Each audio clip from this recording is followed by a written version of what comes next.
Today on Something to Talk About, we talk about preventing fires in your home, but also how to protect your property when you're surrounded by boonies on fire. Our friends from the Guam Forestry Division and Anderson Air Force Base Fire Department are our guests on Something to Talk About.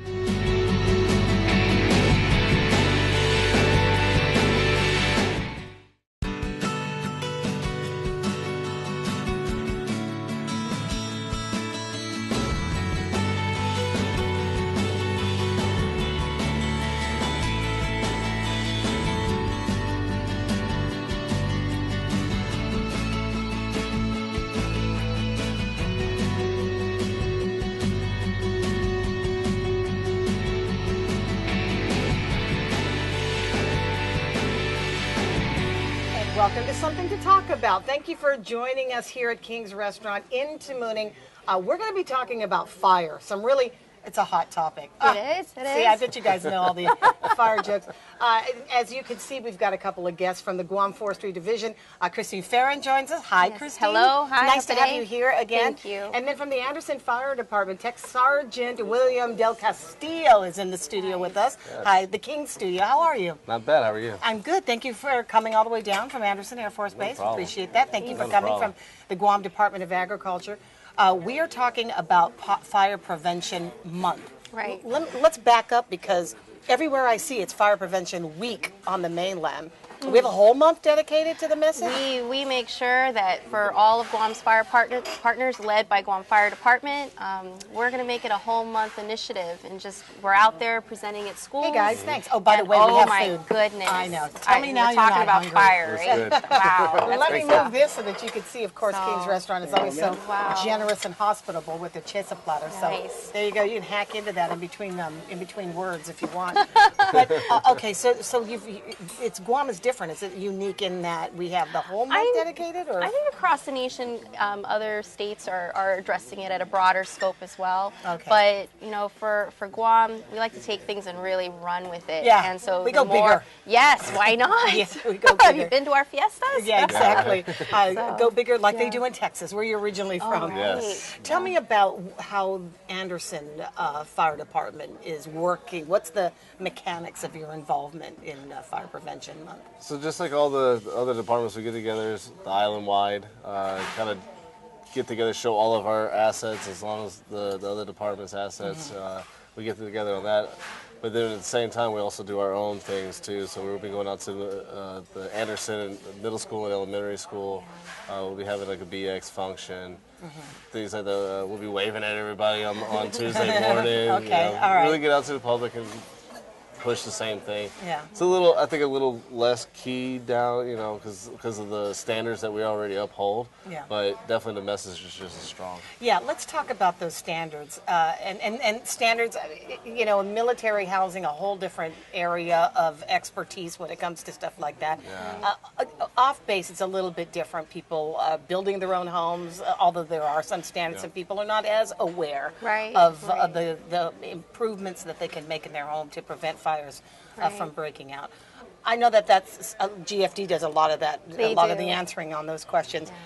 But outside, you guys are the first line of defense when it comes to fires that break out in the boonies. When it's moved beyond a residence, so if it's wildfire or even a backyard fire that has jumped, wind will take anything, and so we try to remind the community that be mindful of conditions and just be very safe. I mean, we're promoting, as this granting season kicks in, our federal funders are the U.S. Forest Service for agriculture, forestry, and so what we're pushing with this new funding cycle is a Firewise endeavor. So we're going to push, what does it mean to be Firewise? Does it mean that the jungle comes right up to your back door?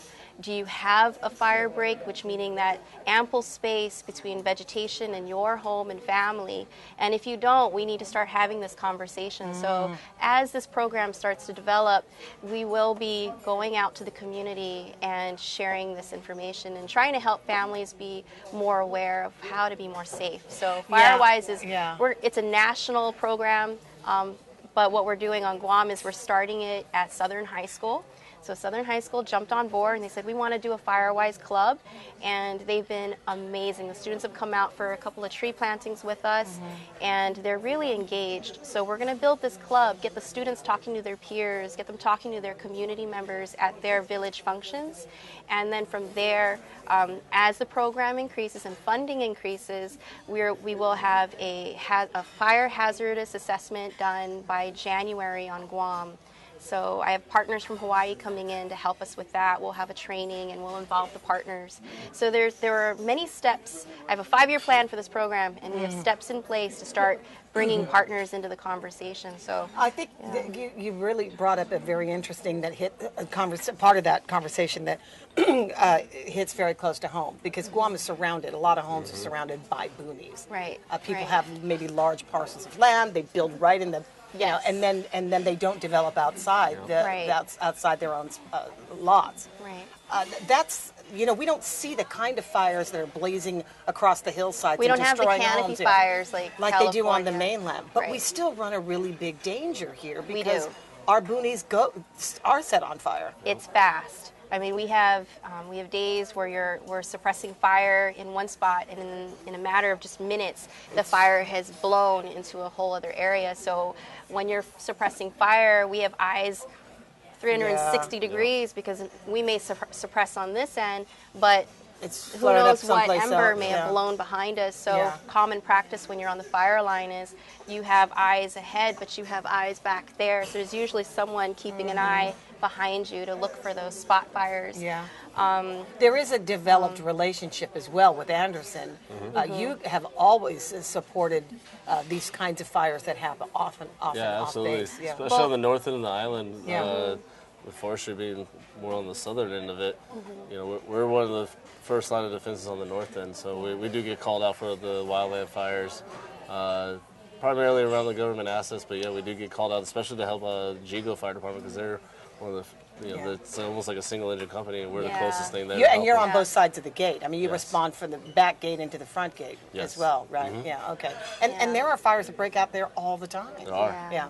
So in that case, like you were talking about the perimeter of your property, and what are you talking about? Some kind of The terminology is a fire break. Okay. So when you look at like for Cross Island Road, we have Coastal Conservation Area, and we have fire breaks that cut across the conservation area at different points to protect the forest resources, because the community's on the other side of that. How do you develop a fire break? It's What is that exactly? well, for Guam we mow these breaks, so it's Okay. mowed or bush cut, and so our forestry firefighters, when they are not suppressing fire, they're actually maintaining fire breaks. see. And right now with the rainy season, they're planting out, so we're also trying to continue the growth of our forests. Okay. So fire breaks are mowed spaces. We generally try to shoot for a minimum of 25-30 feet, but you want to look at 50. It depends on your fuel load. So this is where assessments are very helpful. More food, guys. We can't stop it coming. Wow. Thanks a lot. We Smells appreciate that, awesome. Brown. Thank you. But the breaks are, we just have to identify what the fuel looks like if we're looking at a tree that's maybe 20 plus feet, or if we're looking at grasses.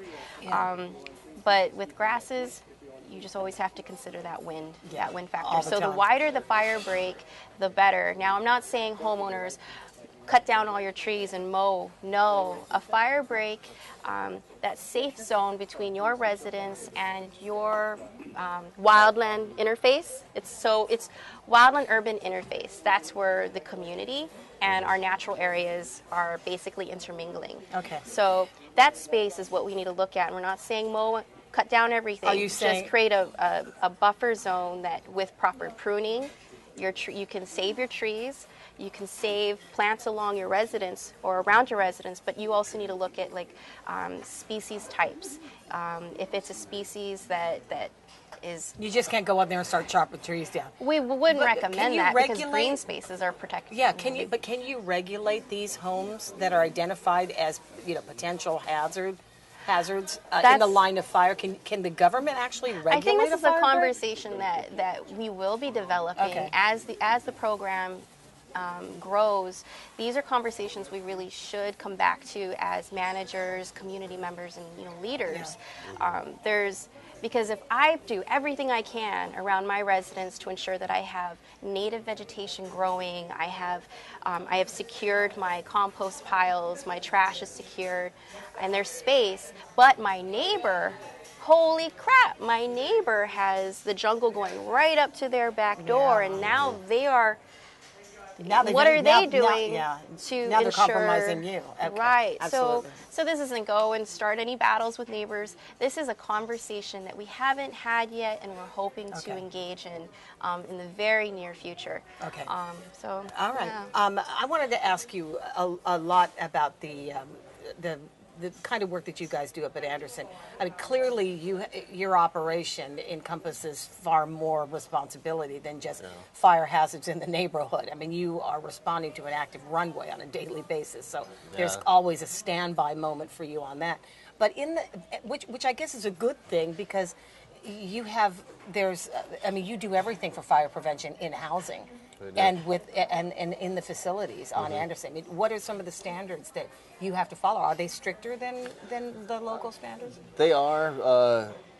The DoD has adopted all of the NFPA standards, which I'm not quite sure on Guam-wise, but I know other communities back in the States, they don't always adopt them all. Right. And then on top of that, we also have Air Force instructions that we also have to follow as well. So yeah, they can be pretty stringent.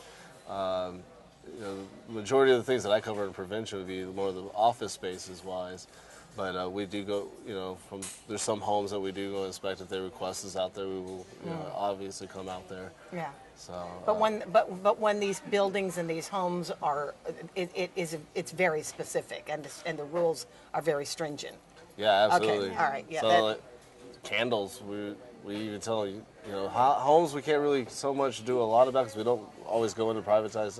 Just like you can't GFD tell a resident not to use a candle. Yeah, but even in our dormitory for our military individuals, they can't have cooking appliances. They can't have candles, things like that. They're not allowed to have those in there. And you can tell that. You could tell military servicemen. All right. We'll have more for you. We'll be right back.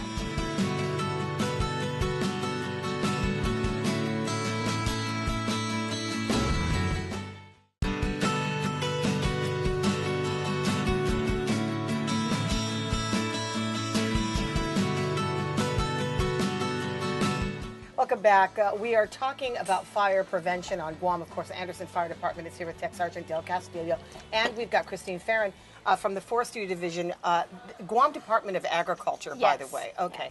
GFD is usually the lead agency for fire prevention. Yes, and they still are. Yeah, and of course they still are. But in their absence, there are many other concerted efforts, obviously, between the military, the federal government, and Guam. The jobs are.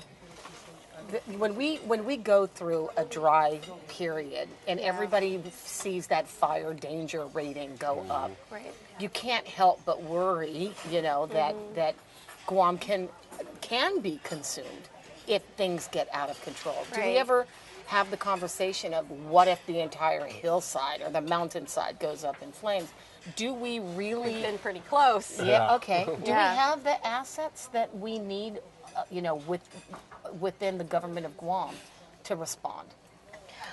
As long as we have access to DoD assets, we do. Okay. We do. So together we can fight these fires, but alone, it's daunting for the government of Guam to be able to perform the task alone. When we're talking about helicopters up in the air and doing bucket dumps, that is definitely us calling on DoD reserves for help there, and so we wouldn't be as successful if we didn't work together that way. Right.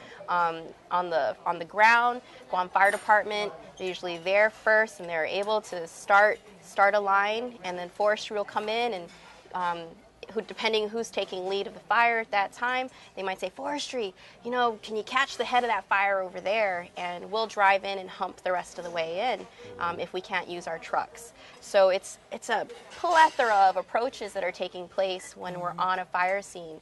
You have GFD working from the truck.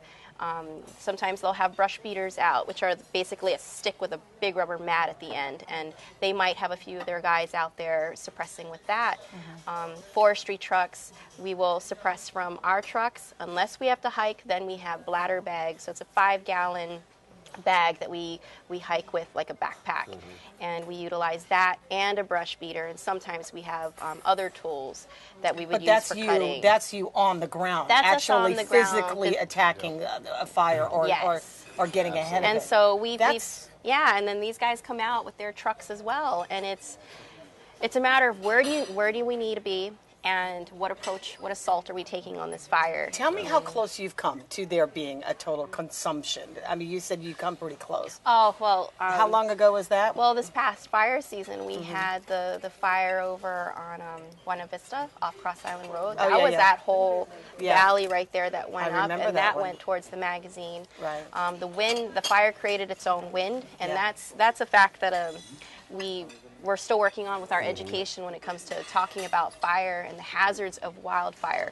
It's not just the wind that's blowing fire, but fire in itself, when it grows to an extent, it creates its own. It creates its own weather.